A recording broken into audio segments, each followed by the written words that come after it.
Nan bası kaça? Bağısı dövsün. 4 milyon 3,5 milyon kilo veriyor atalım. Şerim ne boluşu? Tamam.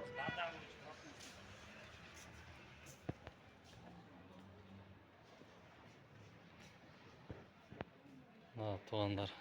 Rızgında emerek dükkanı. Şöyle gelip izleyenizler de hakikatinizdir.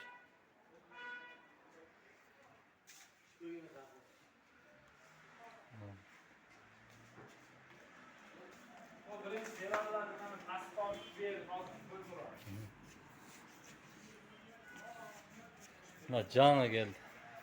Ayakta.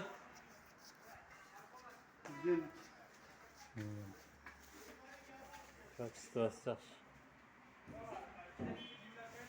Ne kresli var kaçada? Ha? Kaçalar kaçada? Komplek etmiş mi ne? Nalar? Ne kresli var 17 mi?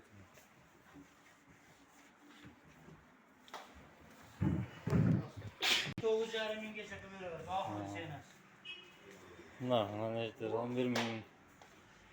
Gelseniz tiş biraz daha da. Yakta azıt lan. Kaç abi? Na kresli. 20 milyon da adat. Divan. Ha, divan.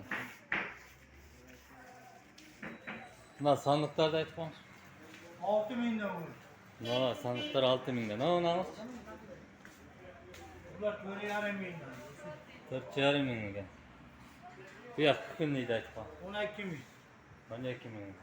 Valla 14 milyon, 13 milyon kilo var. Var 14 milyon gel. Tiş biraz da adat.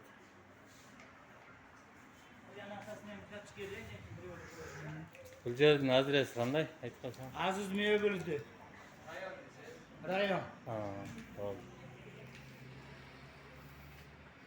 Bir saatdan keyin chiroyli qilib do'kon chiroyli bo'ladi. Hozir bu ahvolda qolib qo'ysa, uni Nalar can geltir divanlar 4,5 milyon.